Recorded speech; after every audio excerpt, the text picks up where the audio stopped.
નમસ્તે વિદ્યાર્થી મિત્રો, ધોરણ 9 માં આજે તમારે ગણિત અને સામાજિક વિજ્ઞાનની એકમ કસોટીનું પેપર હતું. કેટલા માર્ક્સનું? તમે કહેશો 25 માર્ક્સનું. તેનું સંપૂર્ણ સોલ્યુશન આજે આપણે જોવાના છીએ. ગણિત વિષયનું, સામાજિક વિજ્ઞાનના વિષયનો આપણે ઓલરેડી વિડીયો અપલોડ કરી દીધો છે, તો જોઈ લેજો. હવે તમારે એકમ કસોટી તો પતી ગઈ. હવે તમારે ઓક્ટોબર મહિનામાં પ્રથમ પરીક્ષા આવશે. તેના મોસ્ટ ઇમ્પોર્ટન્ટ પ્રશ્નો ગણિત, વિજ્ઞાન, અંગ્રેજી, સામાજિક વિજ્ઞાન હું તમારી સાથે શેર કરીશ, શીખવાડીશ પણ ખરી. લાઈવ લેક્ચર લઈશ. તમને જ્યાં પણ ડાઉટ હોય તમે મને કમેન્ટમાં જણાવી દો, તો એના ઉપર પણ હું અલગથી વિડીયો બનાવી દઈશ. ઇન શોર્ટ, આ ચેનલ તમારા માટે ખૂબ જ જરૂરી છે. તમારા માટે હું આટલી મહેનત કરું છું, તો તમારે શું કરવાનું છે? વિડીયોને લાઈક કરજો અને ચેનલને હમણાં વિદ્યાર્થી મિત્રો શું કરી દો? સબસ્ક્રાઇબ કરી દો. ચલો, સૌથી પહેલા ત્રીજું ચેપ્ટર ને પાંચમું ચેપ્ટર, બે ચેપ્ટર તમારી પરીક્ષામાં પૂછાવાના હતા, પૂછાયા છે. સૌથી પહેલા ટ્રુ ફોલ્સ. એક વસ્તુને સમાન હોય તેવી વસ્તુઓ એકબીજાને સમાન થાય. સિમ્પલ વસ્તુ છે વિદ્યાર્થી મિત્રો. બે 5 રૂપિયાના સિક્કા લઈશું તો કેવા થશે? સમાન થશે. બે 10 રૂપિયાના સિક્કા કેવા થશે? સમાન થશે. તો જવાબ શું આવશે? સાચું આવશે. બે ભિન્ન રેખાઓમાં એકથી વધુ સામાન્ય બિંદુ હોઈ શકે? ના વિદ્યાર્થી મિત્રો. બે ભિન્ન રેખા હોય, જેમ કે અહીંયા વિદ્યાર્થી મિત્રો આપણે બે ભિન્ન રેખા દોરી, તો એમાં સામાન્ય બિંદુ દેખાય છે? નથી વિદ્યાર્થી મિત્રો. તો એકથી વધુ સામાન્ય બિંદુ હોઈ શકે છે? ના હોઈ શકે. તો એનો જવાબ શું આવશે વિદ્યાર્થી મિત્રો? ફોલ્સ આવશે, એટલે કે ખોટું આવશે. એના પછી છે વિદ્યાર્થી મિત્રો, બિંદુ રેખા સમતલને અવ્યાખ્યાયિત પદોના રૂપમાં લેવામાં આવે છે. આ વિધાન સાચું છે. એના પછી જે શ્રીયંત્ર છે એની અંદર 9 સમદ્વિ બાજુ ત્રિકોણ છે, એ વિધાન પણ કેવું છે વિદ્યાર્થી મિત્રો? સાચું છે. જ્યાં પણ મને લાગતું હશે જરૂર પડશે સમજાવવાની, હું તમને સમજાવી દઈશ. તો તમારે શું કરવાનું છે? સબસ્ક્રાઇબ કરી દેજો. ચલો, સ્ક્રીનશોટ વિદ્યાર્થી મિત્રો તમે લેતા જજો.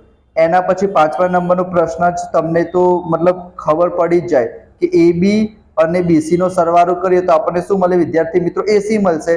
અહીંયા તો એ લોકો AB લખેલું છે, એનો મતલબ કે આ વિધાન કેવું છે? ખોટું છે. નોર્મલ વસ્તુ છે વિદ્યાર્થી મિત્રો, જોઈને પણ ખબર પડી જાય. એના પછી વિદ્યાર્થી મિત્રો અહીંયા તમને શું આપેલી છે? ખાલી જગ્યાઓ તમને આપેલી છે. તો અહીંયા શું કીધું છે? પિરામિડ હશે તો તમે પિરામિડની બાજુની સપાટી કેવી હશે? ત્રિકોણ હશે. એના પછી અહીંયા આવશે વિદ્યાર્થી મિત્રો ચોરસ અને વર્તુળાકાર આવશે. ઘન પદાર્થની સીમાને વિદ્યાર્થી મિત્રો આપણે શું કહીશું? પૃષ્ઠ કહીશું. બરાબર. એના પછી ચોથા નંબરનો પ્રશ્ન છે કે એલિમેન્ટ્સ નામની જે બુક હતી એમાં ટોટલ સાધ્યની સંખ્યા કેટલી હતી વિદ્યાર્થી મિત્રો? 13. એક વખત આ જોઈ લેજો આન્સર. બિંદુને કેટલા પરિમાણ હશે? 0 પરિમાણ હશે. સપાટીને 2 પરિમાણ હોય, ઘનને 3 પરિમાણ હોય. બરાબર. અને રેખાને 1 પરિમાણ હશે.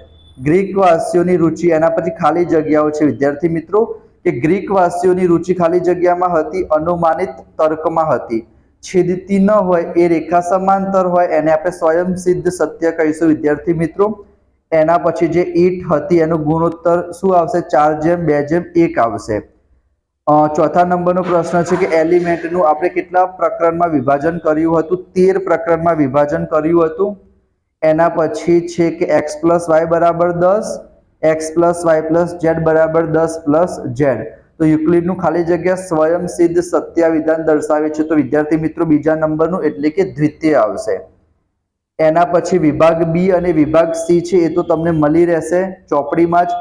જેમ કે રેખાખંડ અને સમાંતર રેખાઓની વ્યાખ્યા લખવાની છે, યુક્લિડની કોઈ પણ 2 પૂર્વધારણા લખવાની છે, 5 પૂર્વધારણા છે એનામાંથી કોઈ પણ 2 સ્વયં સિદ્ધ સત્યો જણાવવાના છે. એના પછી અહીંયા 1 અને 2 વચ્ચેનો સંબંધ દર્શાવવાનો છે. બરાબર. આ બધી વસ્તુ તમને ટેક્સ્ટ બુકમાં સ્વાધ્યાયમાં મળી રહેશે વિદ્યાર્થી મિત્રો. એવું હોય તો તમે સ્ક્રીનશોટ વિદ્યાર્થી મિત્રો લઈ લો. ના આવડે તો મને કમેન્ટમાં જણાવજો, તો આના ઉપર પણ હું અલગથી વિડીયો બનાવી દઈશ. બરાબર. અહીંયા તમે જોઈ શકો છો કે પૂર્વધારણા 1 લખો, 2 લખો, 5 લખો અને સમજાવો. અને વિભાગ સી માં જે પહેલા નંબરનો પ્રશ્ન છે, ઇમ્પોર્ટન્ટ પ્રશ્ન છે, બીજા નંબરનો પણ, આ બંનેમાંથી એક પ્રશ્ન તમારી પરીક્ષામાં પૂછાયેલો હશે, સ્વાધ્યાયમાં આપેલો છે વિદ્યાર્થી મિત્રો, તમને ઇઝીલી મળી રહેશે. બરાબર. ચલો, એના પછી વિદ્યાર્થી મિત્રો આપણે વાત કરીએ જે તમારું 5મું ચેપ્ટર છે. બરાબર.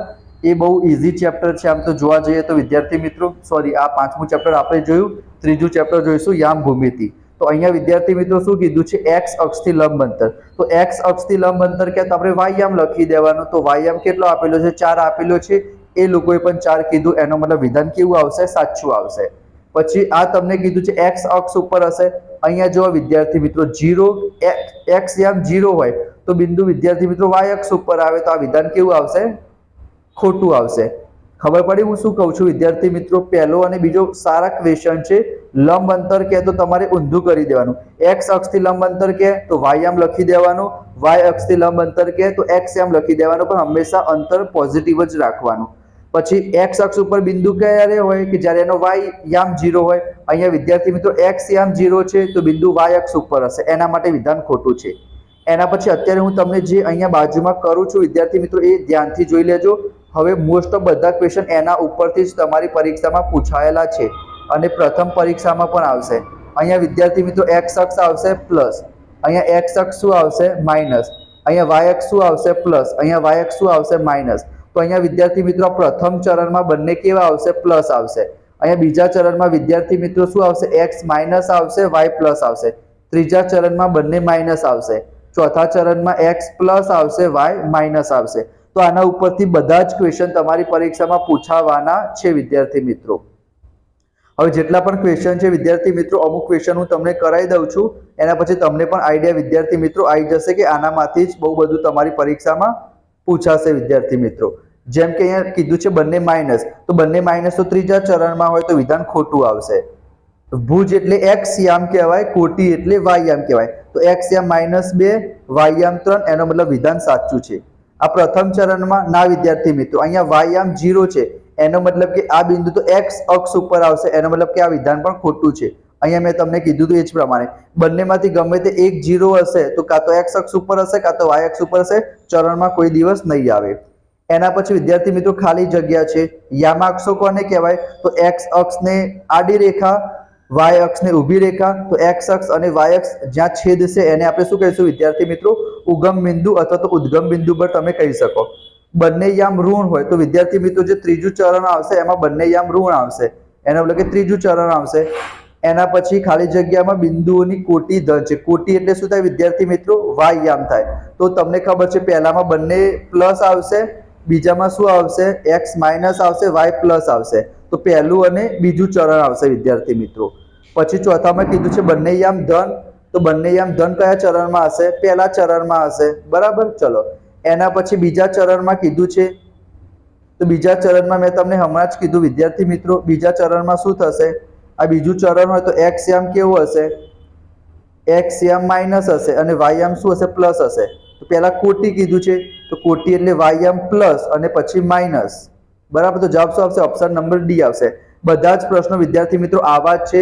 પ્રથમ ચરણ, બીજું ચરણ, ત્રીજું ચરણ, ચોથું ચરણ કયા ચરણમાં આવશે? ત્રીજા ચેપ્ટરમાં આ જ છે વિદ્યાર્થી મિત્રો, બીજું કંઈ નથી.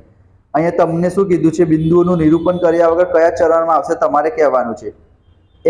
ભુજ એટલે શું થાય વિદ્યાર્થી મિત્રો? x થાય અને કોટી એટલે શું થાય? y થાય. તો અહીંયા પહેલું પ્લસ છે અને બીજું માઇનસ છે, તો પ્લસ માઇનસ કયા ચરણમાં આવશે? બરાબર. અહીંયા હું તમને ફરીથી એક વખત જણાવી દઉં, બરાબર, કારણ કે આ તમારી પરીક્ષામાં બધું પૂછાશે. અહીંયા બંને પ્લસ પ્લસ આવશે, પહેલા ચરણમાં બંને પ્લસ આવશે, ત્રીજા ચરણમાં બંને માઇનસ આવશે, બીજા ચરણમાં માઇનસ પ્લસ આવશે અને ચોથા ચરણમાં પ્લસ માઇનસ આવશે. પ્લસ માઇનસ કીધું છે તો પ્લસ માઇનસ કયા ચરણમાં આવશે? ચોથા ચરણમાં આવશે. અહીંયા માઇનસ પ્લસ કીધું છે તો બીજા ચરણમાં આવશે, બરાબર. બધી વસ્તુ આ જ પૂછાવાની છે વિદ્યાર્થી મિત્રો. પછી કીધું છે કયા બિંદુઓ x અક્ષ ઉપર છે? તો x અક્ષ ઉપર માટે શું હોય? y યામ 0 હોય. અહીંયા તો x યામ 0 છે, આનો y યામ 0 છે, આનો y યામ 0 છે, બરાબર. તો આ બીજા નંબરનું અને ત્રીજા નંબરનું આવશે કારણ કે બંનેના y યામ શું છે? 0 છે. એના પછી ચરણ કોને કહેવાય વિદ્યાર્થી મિત્રો? તો જે x અક્ષ હશે વિદ્યાર્થી મિત્રો, આ x અક્ષ અને y અક્ષ, x અક્ષ અને y અક્ષ સમતલને કેટલા ભાગમાં વિભાજિત કરશે? 4 ભાગમાં વિભાજિત કરશે. એને આપણે ચરણ અને પાદ કહીશું. એને યામને ચિહ્ન સ્વરૂપે, તો અહીંયા બંને પ્લસ આવશે, બરાબર. તમને ખબર જ છે તો મેં તમને કીધું, તમને આવડી જશે. એના પછી નીચેના બિંદુ કયા અક્ષ ઉપર આવેલા છે? આ x યામ 0 છે તો આ y અક્ષ ઉપર આવશે, આનો x યામ 0, આ બંને y અક્ષ ઉપર આવશે. જે મેં ગુલાબી કલર કર્યો છે, ગુલાબી ના કહેવાય, આને કયો કલર કહેવાય વિદ્યાર્થી મિત્રો? જણાવજો તમે મને. અને આ લાલ કલરમાં કયા ઉપર? આના y યામ 0 છે તો આ x અક્ષ ઉપર આવશે, બરાબર. બસ હવે બધા ક્વેશ્ચન વિદ્યાર્થી મિત્રો આવા જ છે. પ્રથમ ચરણમાં કયું આવશે? બીજા ચરણમાં કયું આવશે? અહીંયા જો શું કીધું છે? સમક્ષિતિજ રેખાને આપણે x અક્ષ કહીશું, શિરોલંબ રેખાને y અક્ષ કહીશું, આ બંને છેદને ઉગમ બિંદુ કહીશું. ઉગમ બિંદુના યામ શું થશે વિદ્યાર્થી મિત્રો? 0 0 થશે. એના પછી બીજા ચરણમાં આવેલું હોય એવું કોઈ બિંદુ, તો બીજા ચરણમાં શું હોય, x માઇનસ હોય અને y શું હશે, પ્લસ હશે, તો -2 3 લખી દીધું. ચોથા ચરણમાં તો ઊંધું કરી દો, માઇનસ ને પ્લસ કરી દો અને પ્લસ ને શું કરી દો, માઇનસ કરી દો. બરાબર. x અક્ષથી લંબ અંતર કે x અક્ષથી કે તો તમારે y આમ લખી દેવાનો અને y અક્ષથી લંબ અંતર કે તો x આમ લખી દેવાનો. બરાબર. અહીંયા તમે જોવા જાઓ તો બંને અહીંયા x આમ 0 છે, આ x આમ 0 હશે તો y અક્ષ ઉપર આવશે, આ y આમ 0 છે તો x અક્ષ ઉપર આવશે, આ પ્લસ માઇનસ ચોથા ચરણમાં આવશે, બંને માઇનસ ત્રીજા ચરણમાં આવશે. બરાબર. આ બધી વસ્તુ છે. હવે તો અહીંયા વિભાગ સી માં પણ તમને આવડી જશે વિદ્યાર્થી મિત્રો.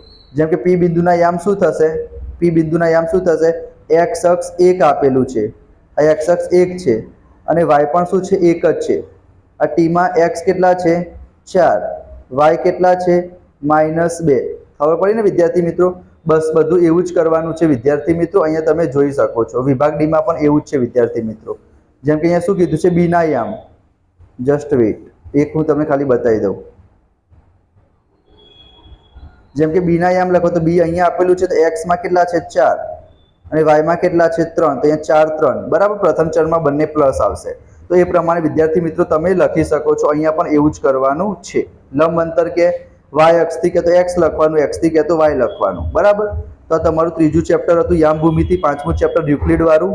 તો સામાજિક વિજ્ઞાનનો પણ વિડીયો અપલોડ કરી દીધો છે, એ પણ વિદ્યાર્થી મિત્રો તમે જોઈ લેજો. અને પ્રથમ પરીક્ષા આવશે હવે આવતા મહિને, તો એના પણ સરસ મજાના વિડીયો તમને મળી રહેશે. તમારી ચેનલ છે, વિડીયોને લાઈક કરજો, ચેનલને સબસ્ક્રાઈબ કરજો, દોસ્તો સાથે શેર કરજો. મળીશું નેક્સ્ટ વિડીયોમાં. ત્યાં સુધી જય Shri Krishna, Radhe Krishna. Thank you so much.